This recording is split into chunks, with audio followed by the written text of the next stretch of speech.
Data protection and privacy teams are under more pressure than ever with new laws, AI oversight, data breaches, and the constant expectation to do more with fewer resources. That's why TrustArc built a modern privacy and data protection management platform powered by Arc Intelligence. It unifies your tools, automates the work that slows you down, and surfaces what matters most right when you need it. From guided quick actions to our intelligent assistant, Ask Arc, you get credible, contextual answers backed by expert research, not generic AI guesses. Finally, privacy that works the way privacy pros work. Learn how TrustArc helps teams move faster with confidence at trustarc.com/serious-privacy. That's trustarc.com/serious-privacy.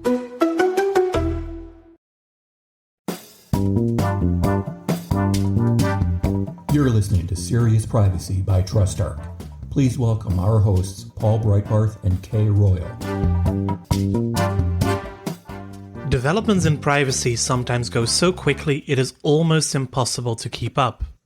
You may have heard some rumors about new cookie rules in France, or yet again a set of approved CCPA regulations. That Virginia has adopted a new data protection law, but not yet have had time to actually means to you. Or maybe you have fully offline and even missed a rift that threatens to tear apart the European Data Protection Board. No worries, Serious Privacy has got you covered. This week it's just Kay and me, and we are happy to provide you with an update on all that has happened in the past couple of days. Or all, maybe almost all. My name is Paul Breitbarth. And I'm Kay Royal, and welcome to Serious Privacy. So, Paul, I love it. We are on one of the episodes where it's you and I, by popular demand of our listeners, to make sure that at least one... Just discussing the week in privacy. Exactly. Just shooting time of what's been going on, getting people caught up, looking at the practical level you need to know of what happened. And by the way, speaking of at demand of our listeners, thank y'all all so much for going on and giving us such fabulous ratings in your favorite podcast app. I think Apple is the main. But if you do have, please also feel free to write a great comment. We love the comments too. You email us, you text us, you message us. So please feel free to add it. It really helps the metrics or the algorithms talk about AI and privacy people to see the podcast, which is really good. So here we go. A question today might be interesting, but chronic problem. And interpret that however you like. A minor but chronic problem. Like people not taking their shopping buggies back to the store when they're done taking it out to the car. That's just irritating. So I guess that's you, Dan. Or was this just a random example? That was a random example. It doesn't bother me. Okay.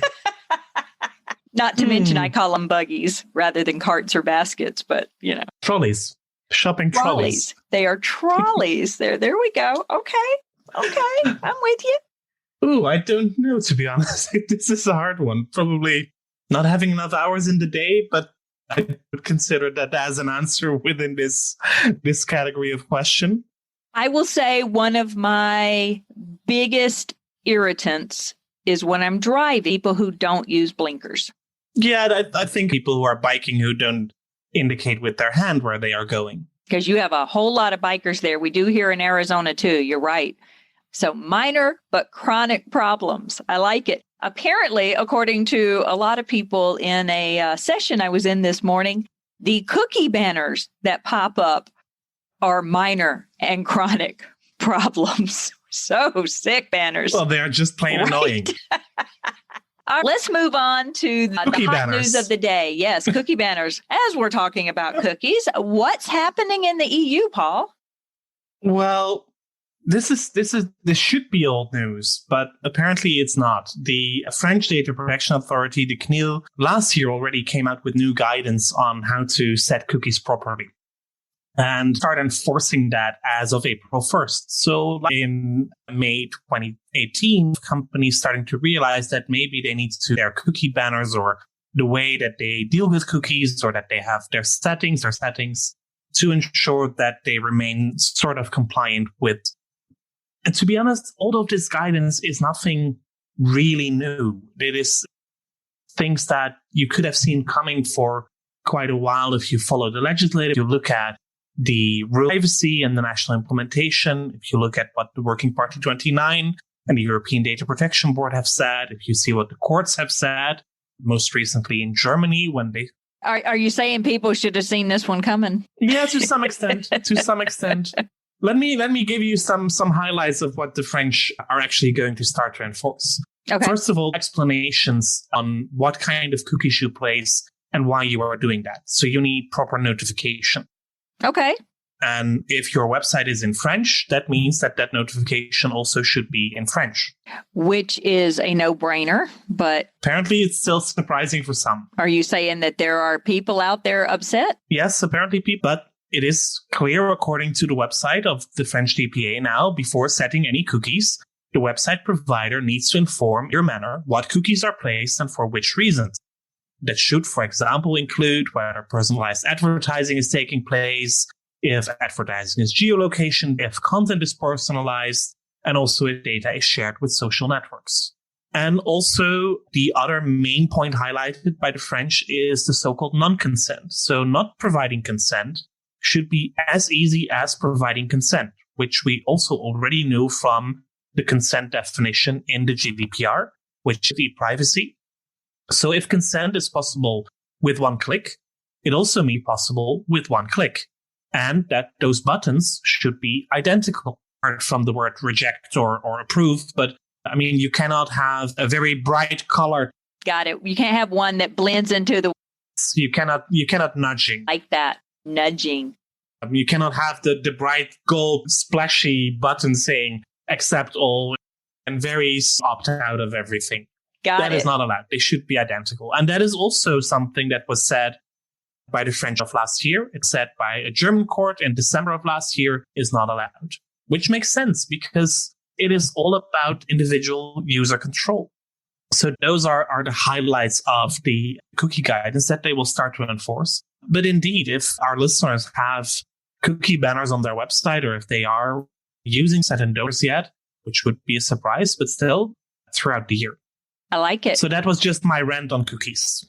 That was your rant on cookies. We got things going on with cookies over here too. Really? Tell me. But not as much fun. I guess it's not really cookies. It's more of the opting in and opting out kind of thing. You reminded me of it when you were talking about it because the CCPA, the California Consumer Privacy Act, has come out with yet another set of regulations.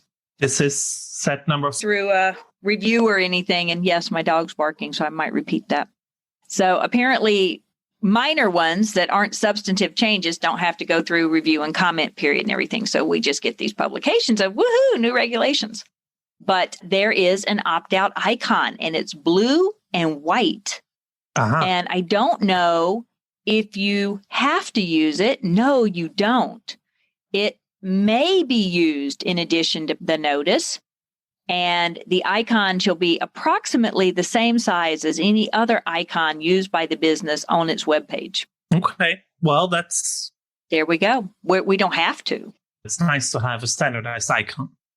I agree. But it's nice to have a standardized icon. It'd be nice to have standardized symbols for basically everything. And I know they keep trying to roll out icons for privacy notices, and it's not really taking off my idea of ratings. But, one day someone's going to come out with some really good software that does that. The other thing is, as you were saying, the opt-out has to be as easy as being it has to be simple. It's also there, no nudging. No nudging. I think that is a trend that we'll see more and more regulators around the world that insistent approach. And of course, cookies and other tracking technology have been used for a very long time to make money over the back of consumers, of individuals who visit websites, tracking them from page to page, building profiles, selling those profiles for lots of money. Field of commerce. I mean, multi-billion-dollar field of commerce. Exactly. And I think regulators feel it is time to step up and to actually start protecting the individual by making sure that they are treated fairly. And thinking about fair treatment of consumers, then of course also the Federal Trade Commission starts to look around the corner and might be able to help with some multi-billion-dollar enforcement action along the road if that doesn't happen. It might be able to agency, and they just made their first appointments, which came out, and some of these names you may recognize. Most of them you So could. tell me. So we have appointed Urban. She is chair of the California Privacy Protection Agency Board. She was appointed by Governor Newsom. We have John Christopher Thompson, who's been appointed to the board, and he was appointed by Governor Newsom. We have Angela Sierra, who is the designee of the Attorney General Becerra, and she was the Chief Assistant Attorney General of the Public Rights Division, so she's got some really good insight there. Lydia De La Torre is the President Pro Tem's nominee, and she's very active all of them are very active in privacy, but I see her name a lot because she is co-director of the Santa Clara University's School of Law Privacy Certificate Program. So that's and then Vincent Lee is the designee of Speaker Anthony Rendon. Now, here's the thing. Everybody just loved me giving those details. We'll make sure to give you the link. But these are the 5 individuals who have been appointed to the board for the California Consumer Privacy Agency. So the CCPA will live on, even though the CPRA will take over. Exactly. And that would mainly mean that Jennifer Urban would then be she will be the chair of the California Privacy Protection Agency Board.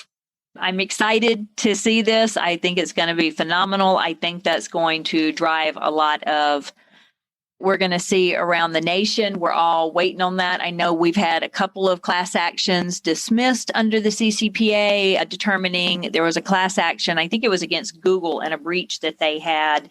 And it was dismissed on the basis that the CCPA is not specifically retroactive, and California has precedent set that it has to retroactive or they don't apply. I'm very happy to see these nominations already so early in the day, because this is part of CPRA, which in full won't apply until 2023. But this means that the board on providing further guidance and implementing rules and more regulations, but it might also be that getting it built, all that good stuff. Exactly, and that they can hit the floor running come the board when the CPRA will actually enter into application. So that is great news. Yeah, because I think they are starting their jobs. That is also the impression I got, yes.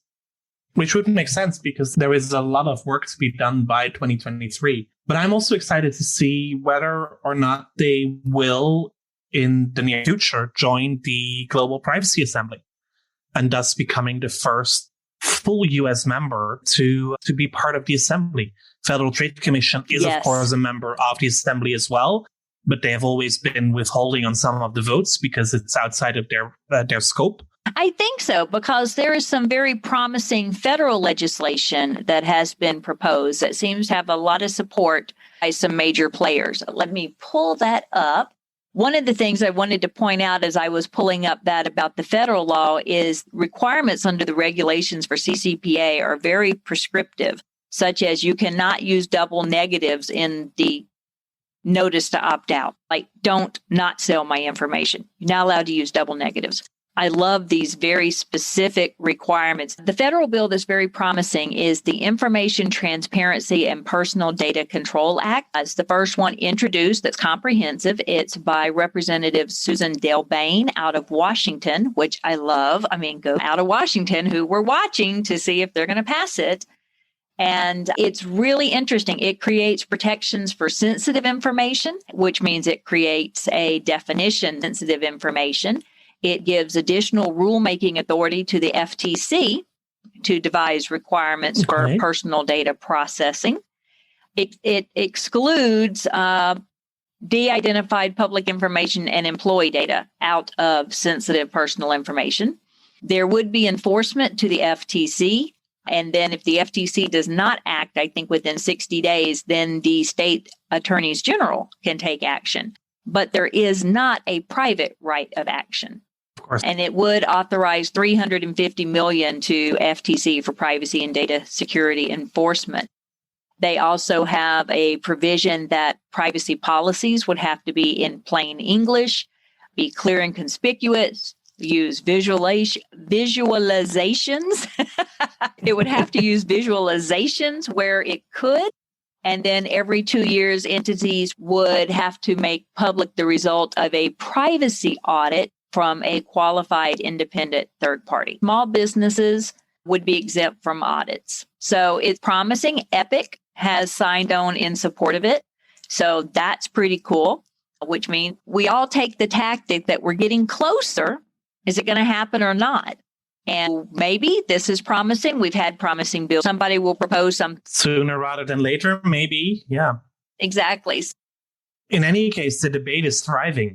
Who was it that came out and said that the replacement for the Shield, the negotiations may take years? That was EU Commissioner Reinders. He is the Commissioner for Justice. So in the end, Maybe he's trying to scare us so they move faster? I'm not so sure. I've been on a couple of calls where the replacement of the Privacy Shield was discussed, and one US representative said, well, we expected to have something within weeks or months. We are currently working 12-hour days, so we cannot do that for years. Well, I'm sure that went over well. Well, the way I hear it, what's currently being negotiated right now is, in the end, more going to be some sort of interim solution. Anything about new standard contractual clauses? No, not that either. But also nothing on the US side in terms of changing their example. And if you look carefully at the Schrems II decision, what the expectation is, because with the current legislation, that is not just fixed with a new procedure here and there, at least in my humble opinion. So I think that is where Reinders' comments is coming from, may actually take years, because his expectation probably is that legislative change is required. Right. And that might take a little longer. Yeah. And then we look where the European Commission has said, well, we do think the UK should be adequate. The European Data Protection Board will give their views mid-April in about a month's time. And we'll need to see what the board, the UK's adequacy. The fact that the European Commission says this is enough doesn't mean that the data protection authorities will agree with it. In any case, it's clear that the European Parliament doesn't agree with it. They are quite upset about this intention of the European Commission to award adequacy to the UK with all their surveillance taking place. And also, the UK is not really helping with one of their ministers, the digital secretary, Oliver Dowden, claiming this week that the UK is looking at revising their data protection legislation to make it more business friendly. And we also saw in the job advert for Liz Denham's successor that they want someone who is more business friendly. The words fundamental rights protection don't even figure in the job advert. So I'm not so sure whether the UK which seems to have really tweaked the noses of everyone in Europe. Well, I think there were quite a few people who had their eyes set on that job or intended to apply. But if you are just going to be the business-friendly fundamental rights enforcer, I can imagine that not everybody is too happy with that. It's going to change what the context is. I wonder if they're going to stick with that. It's interesting. It is going to change. And I do believe it may have an impact on this whole adequacy decision as well. Even if initial adequacy is given by the European Commission, in the end, all the others just give advice. But if the UK will really change their legislation, or if they really fall short of what is expected from a data protection regulator, then that might be very problematic for maintaining that adequacy decision, provided that it is given in the first place. Oh, interesting. That will be exciting to watch, to see what happens there. And I wonder if it comes down to a case of they had to advertise the job because they need a commissioner. But it sounds like they may not have taken a very strategic approach to it, given some of the pushback that they're facing in Europe. But maybe some of the closed door sessions, kitchen table conversations we're not privy to. Maybe it's not as bad as it may seem. It could be. At the same time, the UK clearly wishes to signal that they are independent from Europe now and that they can go their own way. And that could be, the storm is rising. Be interesting to see what comes out of this, right? Could be interesting. Absolutely. And this is the first adequacy decision post Schrems II.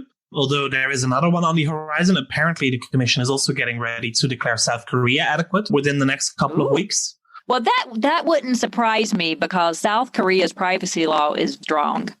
I've said over my privacy career that the one regime I would not want to manage would be South Korea because it is very, very strong. No, they have a strong regime, and this has been on the books for, 4 or 5 years that they've been talking with and about adequacy for South Korea. But apparently the deal is about to be closed. So we'll that one coming as well. Nice. That'd be something to look forward to. Absolutely. And then we have some fighting within the European Data Protection Board, because again, there is again a lot of criticism from mainly the German DPAs for insufficiently enforcing the GDPR against all the major tech companies headquartered in Ireland. And also Mr. Schrems is once again trying to up the argument, I guess, is the right terminology, or maybe just incite the flames.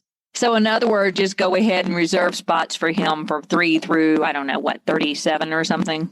Probably. I don't believe we are done yet. I think we should just go ahead and do that. Oh, my goodness. Well, and I don't doubt it, because he has started the nonprofit that this is his focus, right? This is what he does. I forget the name of it. None of your business. That's right. None of your business. And I think this is their biggest focus. I haven't looked at them lately to see if they have big funders or anything, but I know they have a lot of support, because he's taking on the fight of not only the little man, the person on the streets, but he's also taking on the big tech companies. They do a lot of good work. I believe that. I think that they have great people working there, and that they have great causes that they fight for. Yeah. I'm just not always sure about their criticism on the data protection authorities, but that might just be also my personal background and understanding maybe the DPA reflects in these kind of situations. But I do have a promise from somebody at NOIP that they will come on the podcast later this year. Oh, interesting. When one of their other cases is going public. So when one of their other cases is going public. Well, and then back in Arizona, we've had a couple of interesting things happen here, which I never thought I was living in such a privacy hotspot, if you pardon the puns, on so many different levels there, as Arizona. And we actually had a few significant things happen lately that have made the news.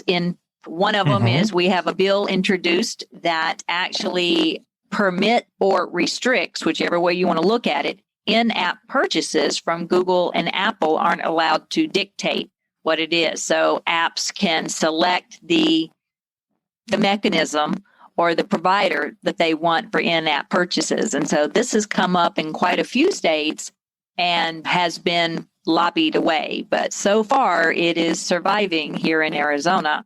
So that's really interesting. And the other one is that our Supreme Court just ruled that a gentleman can proceed to file a privacy violation lawsuit under HIPAA against Costco under state law. Okay, that you need to explain a bit more. Yeah, so HIPAA is a federal law. Mm-hmm. Not going to get into the details of what it takes to file a HIPAA lawsuit. There's a lot of things. But this was interesting. I believe it started in 2016 is when the violation was. So it was with a pharmacy at Costco, and it had to do with the prescription mix-up. He went to file a suit, and they didn't allow it. It went to appellate. I'm just going to read it here.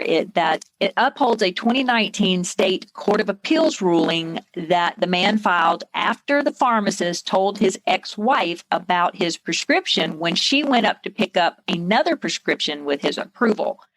So someone had gone in, picked up a prescription. The pharmacist told the person picking it up about another prescription. And that's a violation. HIPAA doesn't allow private lawsuits. There's immunity, all this good stuff. So you can't really do it. And so he wants to use HIPAA in a state court as evidence of a privacy harm because it violated HIPAA. Interesting. A lot of good details there.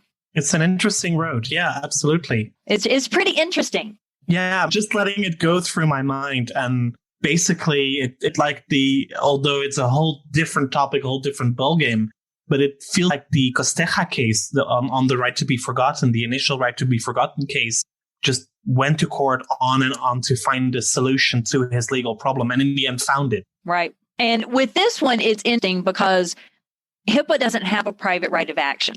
A lot of people think it does. It doesn't. The state attorneys general can take enforcement action under HIPAA, but there's no actual private right of action. However, what we have seen is using HIPAA as evidence of an error or Another harm. Yeah, exactly. Using HIPAA as that foundation as proof and evidence against a different privacy lawsuit. So using it as the standard of care to say this is what they should have been doing and they didn't do it. So this was really interesting to see this. And I had not been following it going up to the Supreme Court. So now I've got to pull the case and I've got to read it because now it's remanded to a lower court for trial. So we'll link it in the show notes. Exactly. So now I got to pull it. I got to read it. I got to learn a little bit more about it, see what it is. But you know me, I love my healthcare. So absolutely. The final point on our topic list for today was Virginia. Absolutely. We've mentioned before that Virginia has a new privacy law, or actually, no, that Virginia has a Data Protection Act, because it's so much more than a privacy law. It is a proper Data Protection Act. It is a proper Data Protection Act. They passed it relatively quickly. It wasn't high on anyone's watch list. I mean, we knew Virginia was looking, but seriously, I think it passed within like 2 weeks. And it's really, really good. It has a lot in common with GDPR, but it has a lot not in common with GDPR and CCPA. So it was passed and became law on March 2nd, 2021.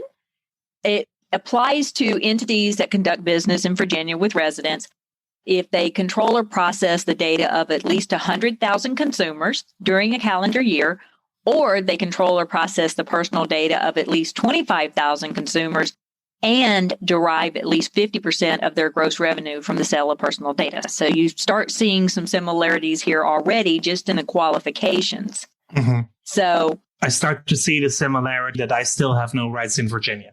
Yeah, exactly. That's one of the biggest things. Neither do you. But they do have a sale of personal information. So very much like CCPA there, except for the sale range for money, whereas CCPA can be anything of value. Mm-hmm. What I really liked is the right for individuals to opt out of the processing of their data used for targeted advertising and profiling. Yes. That reminds me a lot of the e-privacy discussions we have here. And to just have an unequivocal right to say, no, I don't want to be targeted for any advertising, I think is a really good thing. Exactly. And what I also liked is that they have taken on board some of the core data processing principles of GDPR. Yes. Like the need that businesses will need to ensure that the processing of personal data is adequate, relevant, and reasonably necessary in relation to the purposes for which data is processed. Hey, we suddenly have purpose limitation in a U.S. privacy law, U.S. data protection law. Exactly. Because this is something that is missing from CCPA. Yes. And one of the things that I really like is Virginia really has a true data portability too. Yeah, I'm not a fan of data portability. People claim there's a data portability under CCPA. It's really not. I don't know that in actuality it really works. No, I don't believe it does. But I like that it's there. True. That's true. The fact that it exists is a good thing. Yeah, that it actually is portable. I agree. Still, I'm not a fan. On a practical level, I don't know how much it's really going to help you. Hey, you're going to take my information from this provider and you're going to give it to that provider. And where that usually matters is banks and lawyers and medical care. And you can already get your information sent from one to the other. But I like the fact that if they're going to call it a data portability, it is a portability and not just exportable as machine readable, common language. True. The other thing I really like about the VCPDA. Oh, that. We need a better abbreviation, but the Virginia Data Protection Act is the mandatory data protection assessments. So It is not really a data protection impact assessment. It is not really a privacy impact assessment. It is not really a legitimate interest assessment. It is all above at the same time. And you need it when you process sensitive data, when you do sale of data, when you are profiling or using targeted advertising, and anything else that has a heightened risk of harm to consumers. So that is a broad range of topics. And that brings accountability into the mix as well, together with the data protection principles that have been included. Yeah, I was surprised that as far as they went so quick and so strong that they also didn't create a consumer protection agency. That was surprising, but there is enforcement. Or a private right of action. Well, private right of action is very controversial here. I know. I have a feeling a consumer protection or privacy agency would also be controversial, but I don't think people really thought states were going to create a consumer privacy agency. So that's interesting. There is a penalty, $7,500. We're not quite sure what that applies to, if it's per violation or per individual within the violation. And the only other one that really stood out to me was, I believe it's the requirements for the privacy notice. Mm-hmm. Dictating what has to be in the privacy notice is, to me, very interesting, because we have very few requirements on privacy notices here.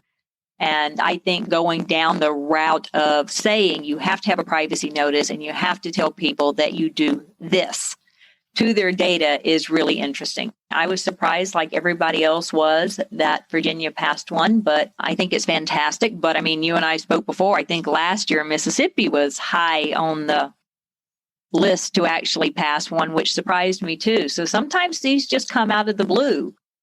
And apparently Oklahoma and Minnesota are also high on the list for this year. Right. Of course, together with Washington, as always. So will 3 times be lucky for Washington? Washington just needs to make this happen. One of the things I will say before we sign off about Virginia is, when it comes to these consumer privacy protections and what they exempt, I always think it's interesting. I say always, we have one state with a consumer privacy omnibus law, but whatever. Okay. I now always think it's interesting that they exempt entity levels such as HIPAA and GLBA. If they are covered by HIPAA or GLBA, then they're exempted from this, but they're typically only exempt from the regulated data. And entities don't only have regulated data. They have other data. And employees may be exempt from Virginia, which is clear. Employees are exempt. They covered that part. I think B2B is also exempt. So they covered that part. But if you take HIPAA, there is data under HIPAA that relates to patients and their families that aren't necessarily protected health information. But entities have that information because they use it for other purposes. It's not necessarily, here's a patient, here's not a patient. This is going to be challenged, CDPA, applied to me or not. And we've gone through these examinations when it comes to the CCPA. They also had to keep throwing more exemptions in there and clarify what they meant. So I do think it's interesting, but I just caution that when entities look at this and they determine they meet the thresholds of the number of individuals or the amount or whatever they're doing, if you bounce up against one of these, then just consider, does it apply to your organization as a whole, or does it apply to your activities towards that regulated data? Luckily, there are still almost 2 years before the law applies, January 2023. So there is some time to look into all of these details, as long as you don't leave it until the very last minute, of course. Well, you know, that's what everyone's going to do. Well, maybe because that's what we do here in the U.S. is we just leave it to the last minute because there might be a delay in enforcement or effective date or something. At the same time, with CPRA and CDPA and possibly the WPA and whatever other abbreviations you can come up with in the next couple months, all apply as of the 1st of January 2023. Leaving it all to the last minute might be a bit too much to handle.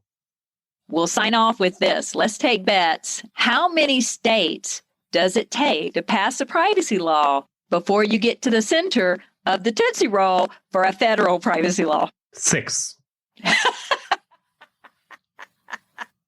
That's going to be the bet that's going to happen. And that is an actual conversation a lot of people are having here. We know states are going to pass them. Where is your critical mass?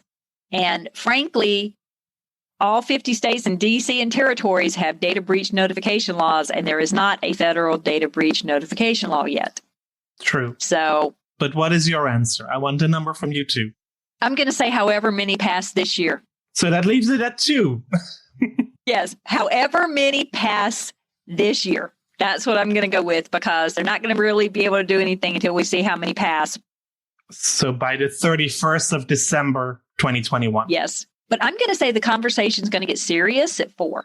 Okay. Well, we'll see. It's going to get really serious. If we see 2 other states pass it and they're not consistent with what we've already seen, and it has to be an omnibus law, I think we're going to see some serious conversation on the federal level, because this is going to impact business. And the federal will probably need to make sure that it preempts state, which is also going to be interesting, because like countries in Europe, states have the right to be able to pass more protective laws on their particular level. So there might still be some differences in state law there. So that's going to be interesting to see play out.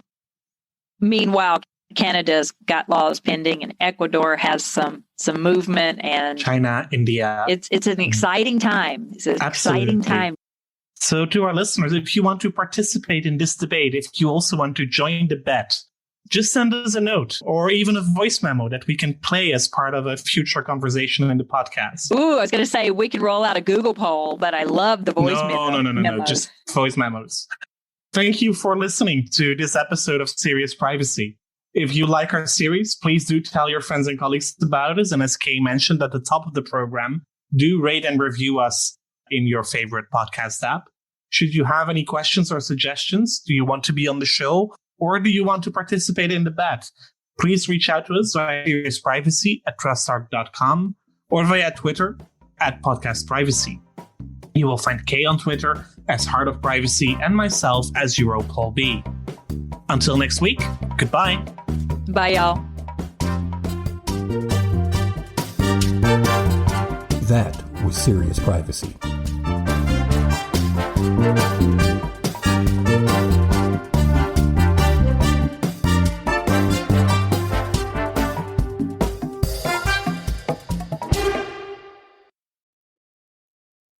If you're a data protection or privacy professional, you already know the pressure. Non-stop regulatory change, AI oversight, internal demands, and the expectation to somehow stay ahead of it all. And the old patchwork of tools just isn't cutting it anymore. No, that's why TrustArc created a modern privacy management platform powered by Arc Intelligence. The TrustArc platform brings your workflows, evidence, research, tasks, and applications all together in one unified and intelligent workspace, so you don't waste time digging, clicking, or context switching. With Ask Arc, your privacy assistant, you can ask plain language questions about laws, jurisdictions, or even your own program data, and get credible, cited answers based on NIMBY research and more than 1,000 global laws. It's explainable, transparent, and purpose-built for data protection and privacy. So if you need to add a vendor, create a cookie banner, or start an assessment, quick actions take formally complex tasks, turn them into bite-sized guided workflows to save you time. It's a platform that thinks like you, works like you, and helps you move faster with confidence, whether you're a seasoned DPO or you're just getting started. See how modern privacy gets done. Explore Arc at trustarc.com/serious-privacy. That's trustarc.com/serious-privacy.